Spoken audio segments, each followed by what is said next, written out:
The bait and tackle shop that Linda and Ron Shams owned near their home in Onalaska, Wisconsin, had been a family-run business for more than 20 years. As usual, the Shams spent most of the 1991 Memorial Day weekend working at their store. By Monday night, all they wanted was some quiet time at home together.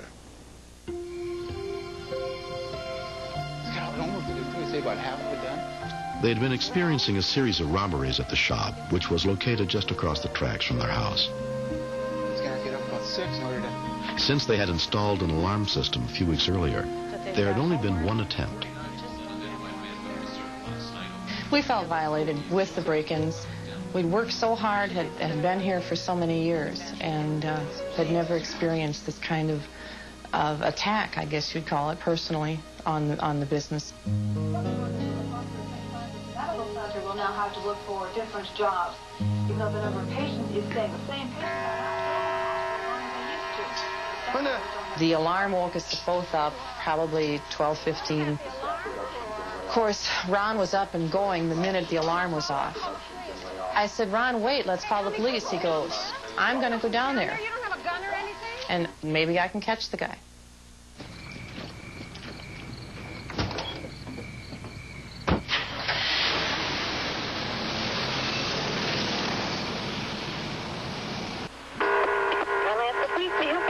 Yes, I'm calling about an attempted break-in, I think, that has occurred at 5 Boat Livery.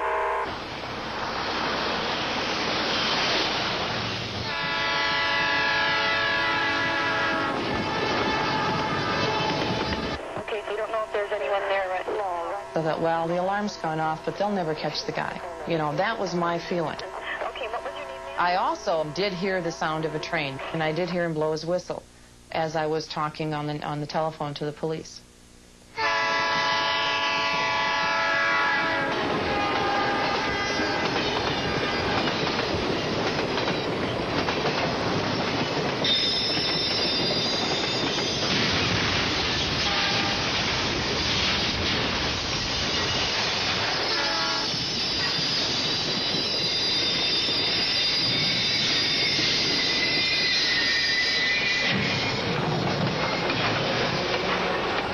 While workers on the train ran to try to help any victims, the conductor, Bill Varnum, called 911 to report the accident. 911 emergency? The guy was just empty pit in my stomach right away. I didn't know how many people were in it or anything.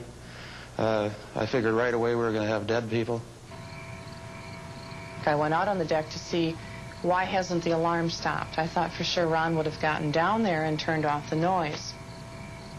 Tri-State, we've got a car-train accident at Sias's boat landing. Units with the Onalaska Fire Department were immediately dispatched to the scene. Can I see anyone? Nothing here. At this time, I might have been out on the deck for about a minute, and the telephone rang back. And the 911 dispatch center is calling me to find out, did I know anything about the emergency call that was placed at the same time mine was, the call that reported a vehicle-train collision at the same location. Oh, my God. I know in my heart it's Ron. He was the only vehicle that would have been at that location at that time. Down here. Under here. Under here. Ron was found pinned underneath the flatbed of the pickup truck. Any other people with you? Onalaska police officer David Hawk was responding to the reported burglary at the bait shop when he came upon the wreckage of the pickup. It was even hard to identify what it was because it was just a piece of metal with wheels attached. You by yourself? I was looking for not much of a person left. Someone from near the truck yelled, "Keep her away from here." I thought, he's in pieces. How do you get out of a truck that's been hit by a train without being in pieces? I became some other person because I couldn't deal with it, possibly, because my whole life seemed to have just stopped. Within 2 minutes, rescue units arrived, including first responder paramedic Bruce Solberg. I heard someone underneath the truck screaming, "Get me out of here," in a panic. And he told me his name was Ron Shams, at which point I identified myself as Bruce because I've known Ron for 20 years. Okay, I'm going under. Get out of here. Ron, What I surmised was that he must have been squeezed through that little opening in the back window, because that would be the only way he would end up where he was. Just relax, buddy. We're going to get you out of here. We got the ambulance coming, okay? His panic level is at about 110%, understandable, because he has no clue what happened. He just knows that he's bleeding and hurting. Paramedic Dave Blocker also went under the truck to help Ron. Buddy, I need oxygen also. On further palpation of the right side of the chest, you could feel that the ribs weren't where they're supposed to be. That indicates we've got a critical situation because his lungs are going to collapse. We knew we had to get the pickup up off of him so that we could slide him underneath. Someone said it's going to be about another 20 minutes to get things established so that they can move the truck up off of him. But we needed to get him out of there now. In the meantime, they were outside trying to figure out how to get this pickup truck off us, which in itself was going to be darn near impossible because they thought they would kill us if the truck shifted. And then Dave and I said, we're not leaving our patient because you do what you have to do to save someone's life. I just stood still on the road and I couldn't cry. I couldn't express any emotions at all. I was just in a state of shock. It's nice and easy, Ron. Nice and easy, buddy. I got it. He hit hard. When we log rolled him onto his right side, the impact that he made created a 2 to 3 inch indentation into the ground. It's another indicator of the seriousness of his situation. Dave and I put him on a longboard and figured that we didn't have a whole lot of time left before we lost both lungs totally. And then we were really in big trouble. Get you out of here. His right lung has now collapsed. I have nothing.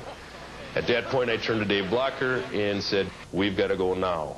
So I positioned myself underneath the bed of the truck and up against the tailgate, straightened out my legs, lifted up the truck enough so that he could go out underneath the bed and through the opening that we crawled through.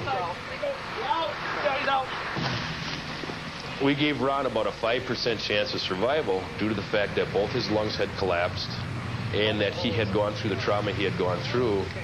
We anticipated reading his obituary within the next couple days. I didn't see how my world as I know it now could go on without Ron. I see our life as so much together that without him, I would have to, I don't know, move, change everything because it just would seem so empty. Ron Shams suffered 18 broken ribs, 2 punctured lungs, cracked vertebrae, and a shattered shoulder blade. 5 months later, the painful memories of that night still linger on. I think anger blinds people. I had one thing on my mind, and that was getting the bad guy. I thought I could beat the train, and I didn't rationalize what could have happened. I didn't think it through.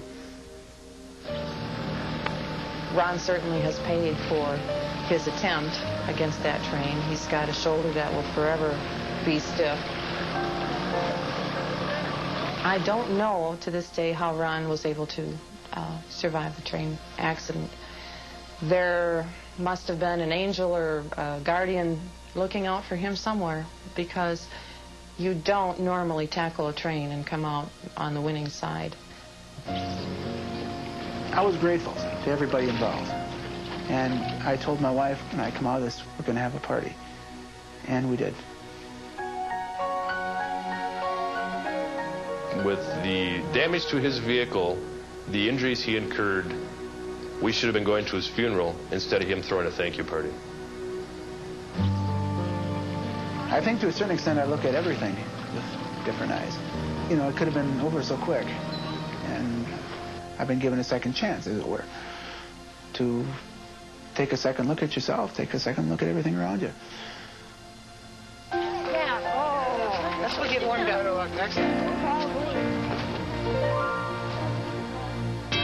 Next. There was a lot of snowmobiles out on the ice. There was people everywhere. There was no reason to think that the ice wasn't safe.